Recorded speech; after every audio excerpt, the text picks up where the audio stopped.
You will have to just accept that this is being recorded. So everybody will have to just accept that on their screens. All right. All right. So let's go ahead and get started. Thank you for being here today, everybody. We're really excited to have a conversation about social media and gastroparesis.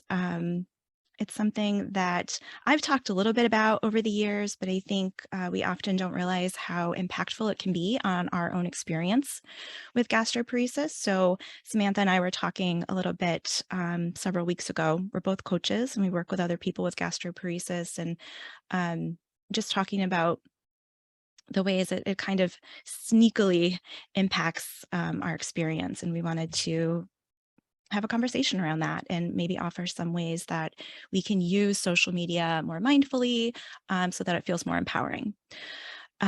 So I guess first I should introduce myself. I'm assuming everybody knows me, but that may not be true. So let me introduce myself. My name is Crystal Saltrelli. I am a coach, an author. I was diagnosed with idiopathic gastroparesis in 2004. I have been working with other people with gastroparesis since 2010. And I've written 2 books, Eating for Gastroparesis and Living Well with Gastroparesis. And I really just had the pleasure to help a lot of people all around the world live well with gastroparesis. And so that's really what this is all about. This conversation today is really about, how do we move more towards living well and what can be getting in the way of that. So that's me. I'm really super pleased to introduce you to my friend, my colleague, my fellow coach, Samantha Cook. And Samantha, why don't you go ahead and introduce yourself? So I'm Samantha. I was diagnosed with idiopathic gastroparesis in 2010. I've been working with Crystal for the past 3 years and been doing a mentorship with her, and I've been coaching other people as well to also try and help them have a better experience with the gastroparesis. Awesome. Yes.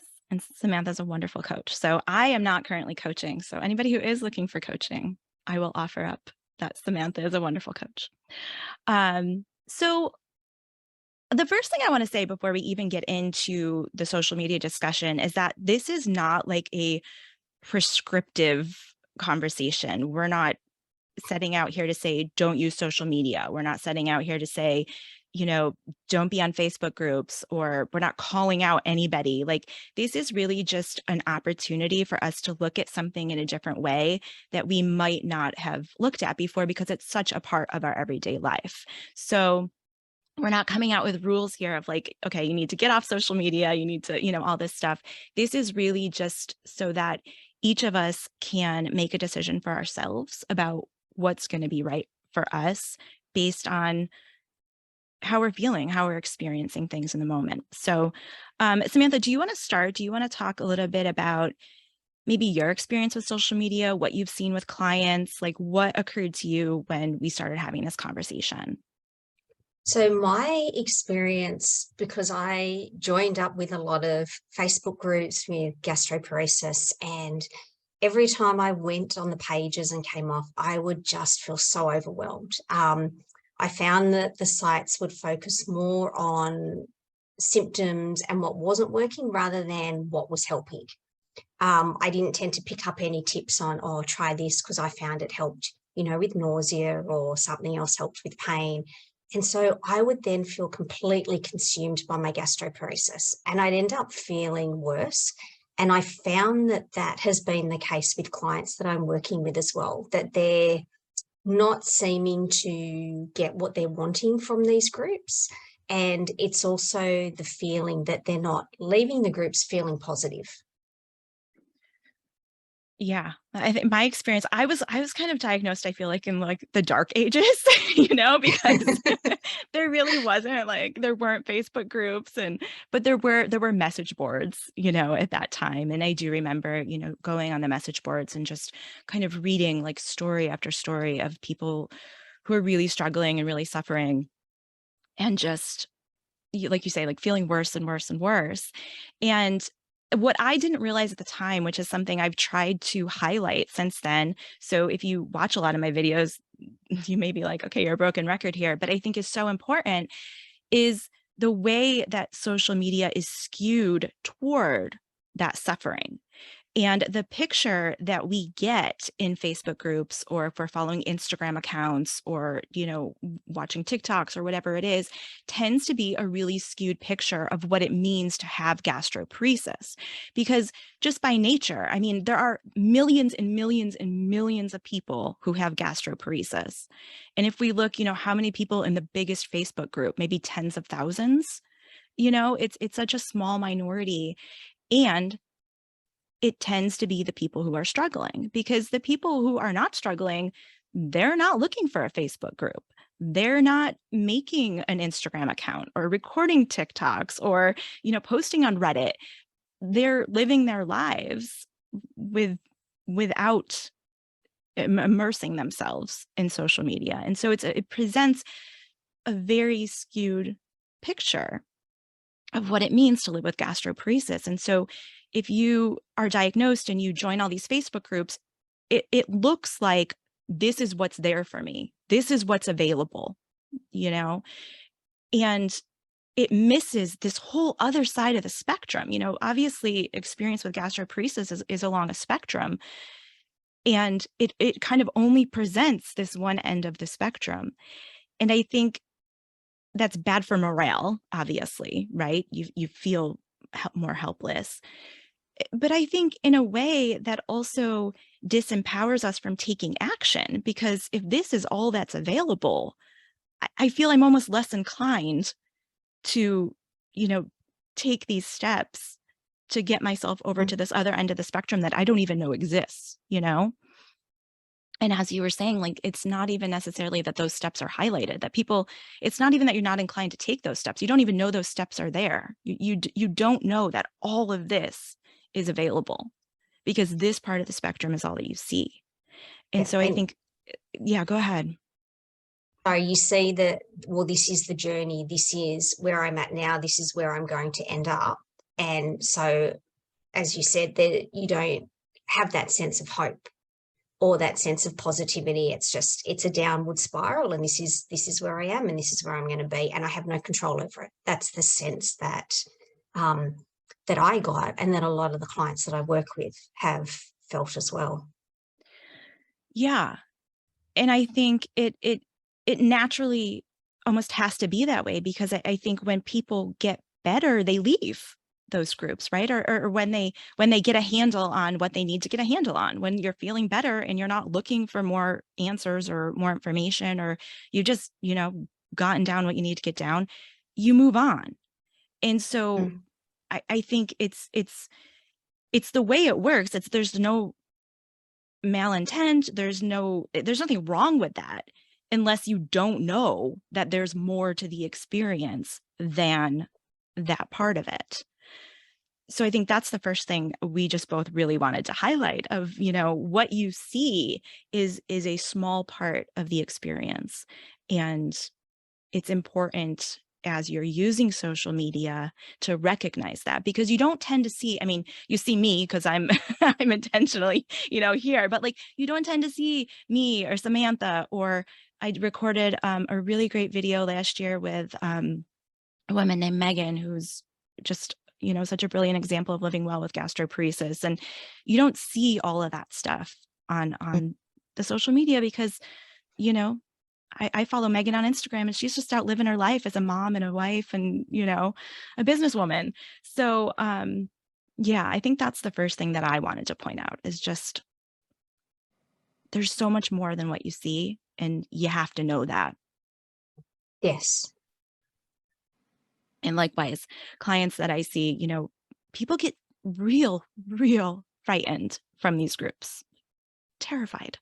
Before they even have gastroparesis, they're in the groups because they think they have gastroparesis, and then they get the diagnosis, and it feels like this is my life for the rest of Yeah. my life. Again, because you're not seeing the people who kind of cycle out, Mm. and so I don't want to be a broken record there, but I feel like that's important.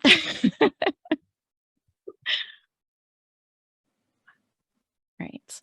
I'm just checking my chat. I got a message here. Okay. All right. So the next little thing that I had down, Samantha, and you jump in here, um, is kind of the language and the stories that I think are pervasive on social media, in that I think it again, none of this is saying don't do this, this is bad. We're Samantha and I both work a lot with people's experience and how we experience things. And so I think it's important to look at how our experience of this may be shaped. But I think there tends to be a lot of stories and language around fighting and fighting your body, fighting gastroparesis. And I think it's almost set up, and I don't think this is necessarily specific to social media, but I just think it's where most of us encounter it because we're not in a room with a lot of other people with gastroparesis, right? We're on social media. So I think there tends to be this image of like gastroparesis as an entity that Yes. is doing something to us. You know, gastroparesis is taking my life. Gastroparesis has ruined my life. All of these things. And I think that too can set up just a really heavy, overwhelming sense of helplessness, and also a really kind of defensiveness, where you have to, what do we do when we're fighting something, right? We're on guard, we're tense, we're just on alert. And in my head, it's like a tight fist if I'm gonna fight something. And I think that makes it really difficult to do what Samantha and I talk about a lot, which is kind of loosen that grip. Mm. And I might be getting in the weeds here, Samantha, so I think I might have you jump in. But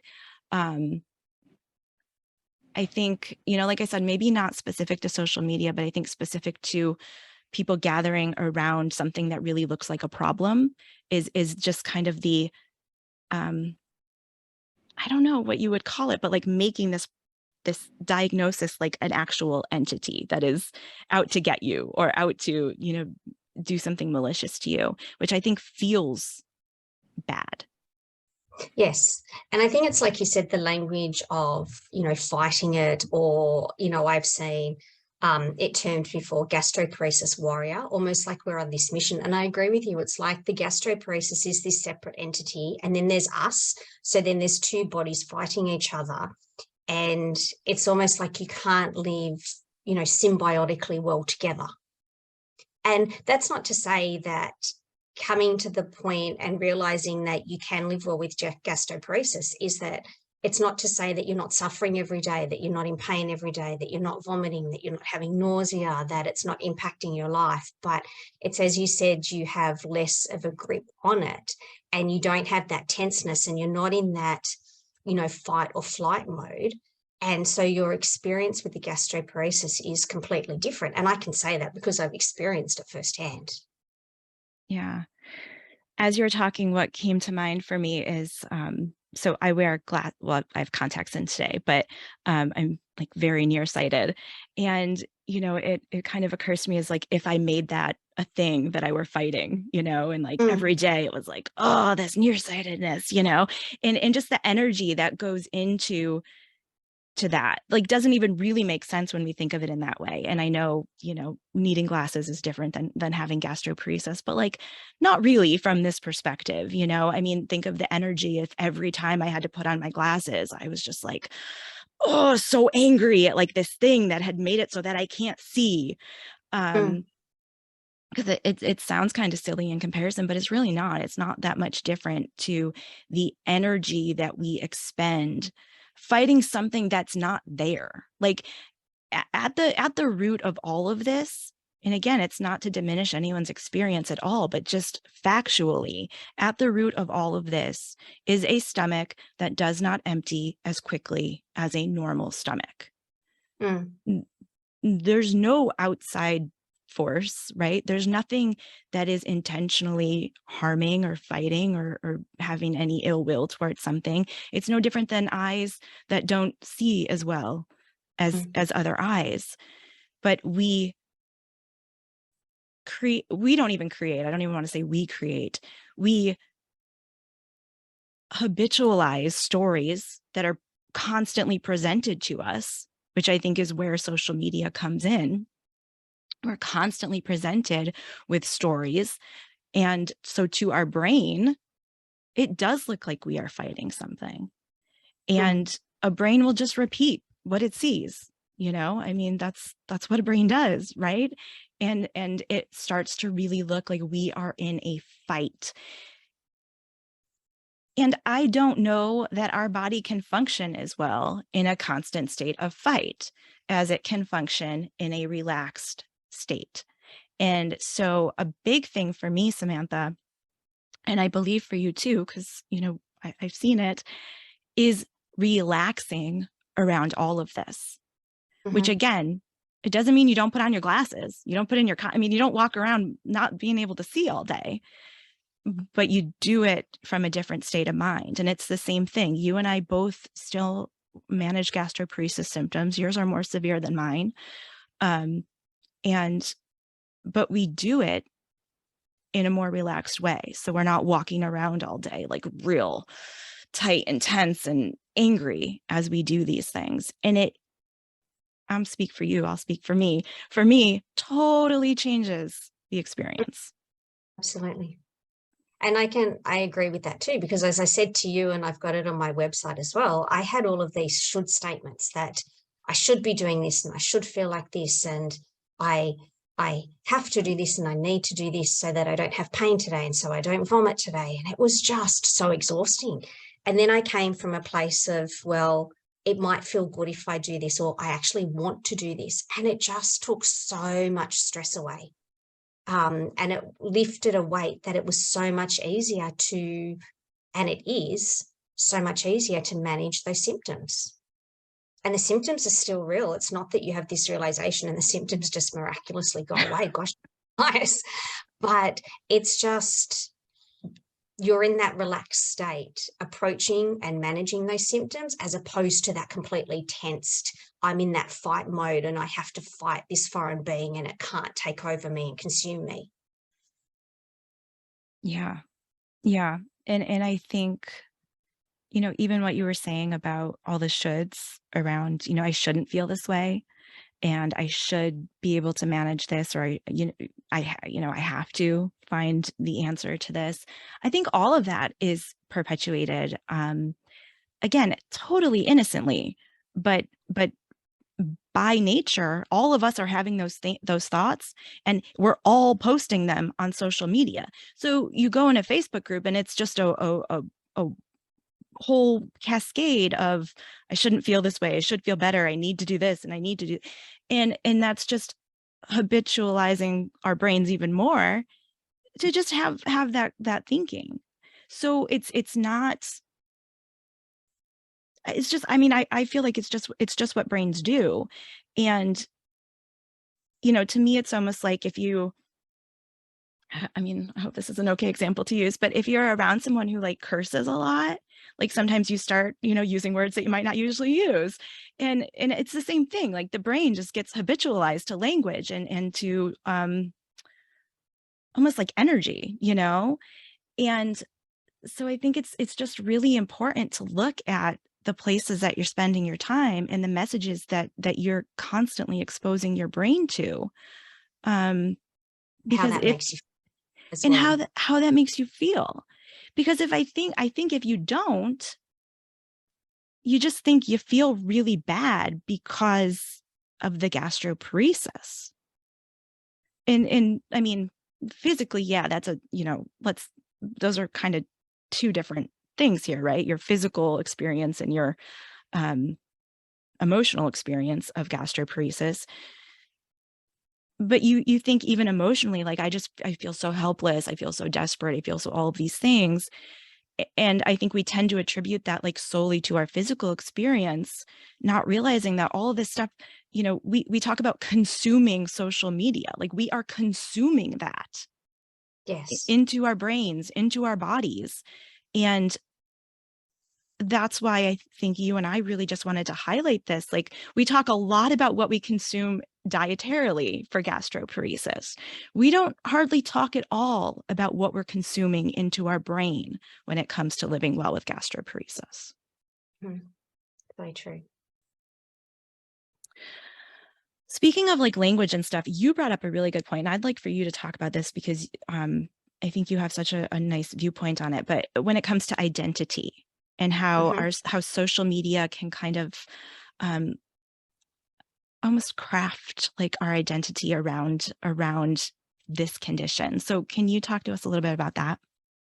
What I found is because, as I said, in my experience, social media tends to focus on the negatives or the challenges or the struggles or what's not working. We're then focusing on the actual problem and then finding that we then become um, defined by our diagnosis, and we truly lose our identity and sense of who we are as a person. And then that's creating this really limited definition of who we are. And then all circumstances that we encounter, what our brain does is it interprets those circumstances according to that definition of what's been created. So we define ourselves as, um, and I'll use myself as an example, define myself as, I'm Samantha and I have gastroparesis. And so, totally left out of that definition is that I'm Samantha, I'm a mother to two children, I'm a wife, I'm a psychologist, what are the attributes and traits that I actually have? And it all becomes that I am Samantha and I have gastroparesis. And so then every circumstance that I encounter, I interpret that according to I'm Samantha and I have gastroparesis. And it just becomes so limiting how we see ourselves. And then it's almost like, well, this entity of gastroparesis has completely taken over us. And then we've become our gastroparesis, and there's nothing we can do to change that. That is now my journey, and that is now my experience.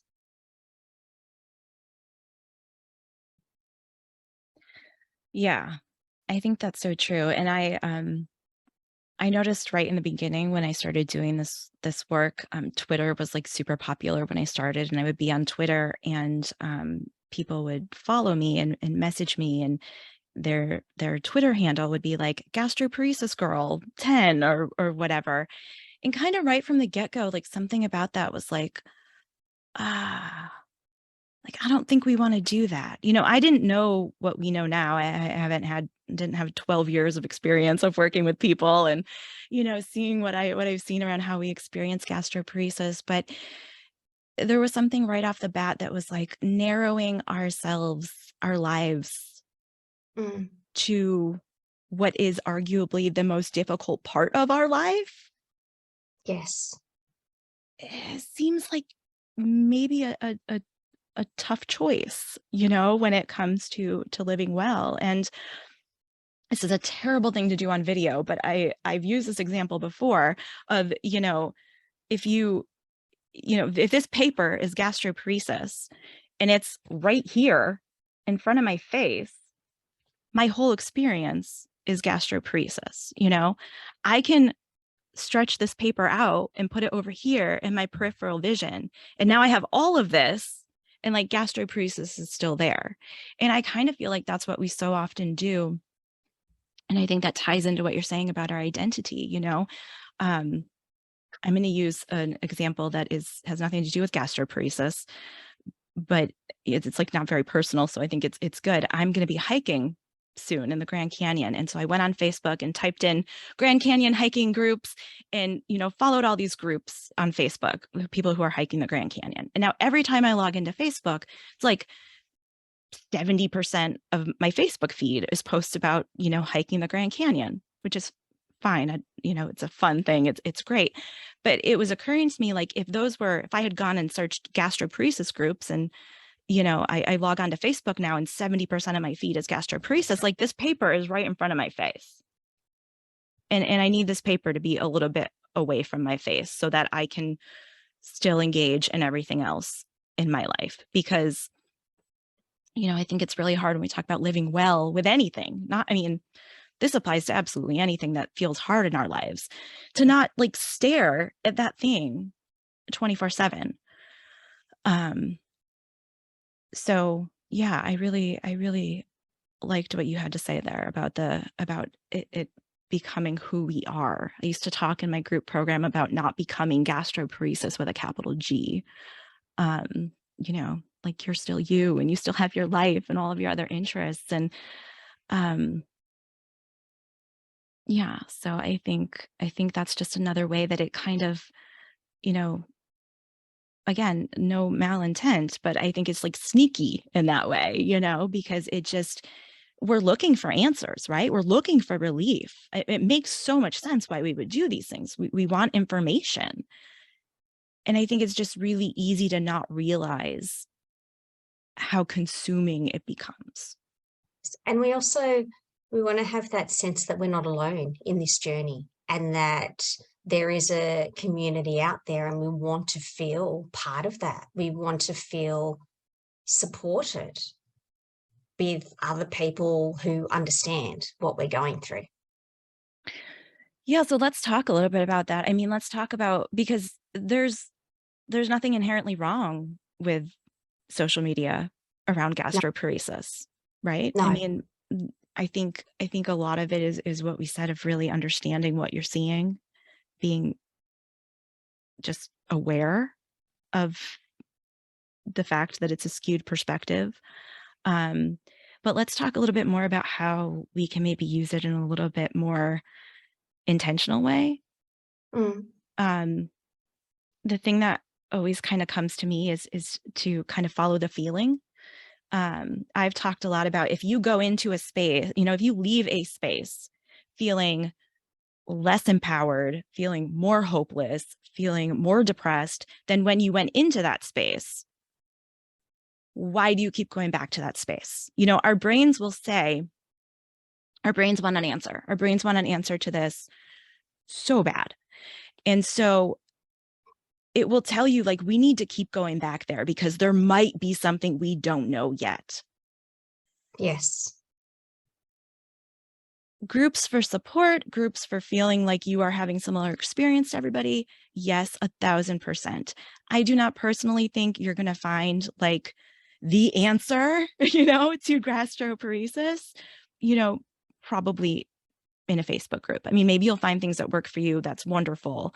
But the brain telling us like the answer, like Mm, if you just keep looking, if you just keep, searching, um, the brain will just keep saying that.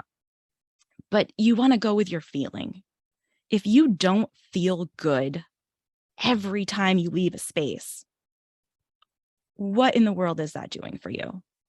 yeah, so true. And we don't listen to our, pardon the pun, our gut instincts enough, and our feelings. Because I think part of it's fear driven too, because if we don't go back on that group, even though we don't feel good when we do it, what else is there for us? What other spaces are there for us to interact with other people who are having similar experiences to ourselves? Yeah. And so it's almost like we want that sense of belonging, but yet we don't feel good at the same time. So it's that whole tension and that pull. Um, and yeah, we need to listen to ourselves more and trust ourselves more. And that's where I think when we become defined by our illness, we lose that belief in ourselves and that ability to trust our instincts and trust our feelings. Yeah. And the other thing that occurred to me as you were saying that too is, by listening to that gut instinct, like, this might change over time. Like, when you are first diagnosed, you might really need to be in those groups because you don't know anything. You don't know what this is about. You don't know anybody else who's even ever heard of this condition. And so, I think sometimes that makes sense to do that. But if there's a point where it doesn't make sense, Like your feeling is what's going to tell you that. And so if you're in groups that feel empowering, that feel supportive, that, you know, most of the time you leave feeling, I helped somebody or somebody helped me. Great, beautiful. Hold on to that. We just want to be more aware of the fact that how we feel when we leave a space is an indication of how healthy that space is for us. Yeah. And it's like you were saying, separating out how we feel physically versus how we feel emotionally. Yeah. And you know, I use like the train tracks a lot, you know, that how we feel, we think they're the same, right? We think, well, if I feel low physically, then I feel low emotionally. And if I feel good physically, I feel good emotionally. But we all know that's not true. I mean, and if you haven't noticed that that's not true, start to really pay attention and you will see that's not true. I mean, I have talked with so many clients over the years who were doing really well, right? And they were terrified that things were going to go downhill again. And they were having a miserable emotional experience, even though physically they were feeling better than they had in a long time. And there's a lot of examples of this. So you can just start to pay attention. But to just start to tease apart that like those are not the same things. You know, how you're feeling physically and how you're feeling emotionally, those are two separate tracks. And so we tend to think they're the same. And I think that's why we don't necessarily recognize the impact that spaces have on us. But yeah, start to tease those apart and start to just pay attention and follow the feeling, you know, feels good. Yep. Go there. Feels bad. Nope. You know, maybe that's not for me right now. Mm. So, all right. We start to have some questions coming in. So we can start touching on questions. The first one, Samantha, actually, I think is a good segue. So as I said, I don't coach right now, but Samantha does coach. So Samantha, if someone wants to know how they inquire about a coaching experience, so maybe talk a little bit about how someone would get in touch with you for coaching. And then you also have a group program coming up, maybe for people who do want a little bit of this sense of community, but in a much more empowering environment. So let's spend a little bit time of talking about that, and then we can go to more questions.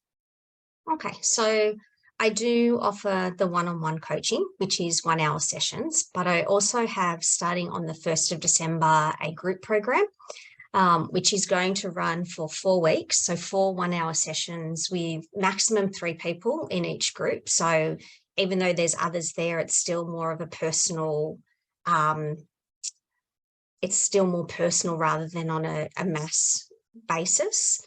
And what I'm also offering is just an initial free 20-minute question and answer session, just one-on-one with myself, to go through any questions that you might have, to see whether you think being in a group setting might work for you and meet your needs. And that's what I'm doing. That's what I'm offering. I can be reached through my email, which is transformativepsychservices@gmail.com. So I don't know, Crystal, if there's any way that we can put that on the webinar at all, because it is a bit of a mouthful. I'm going to put it right now in the chat, and then I'm also Okay, going to send it out in the email with the recording. thank you. Transformativepsychservices@gmail.com is how you can reach Samantha.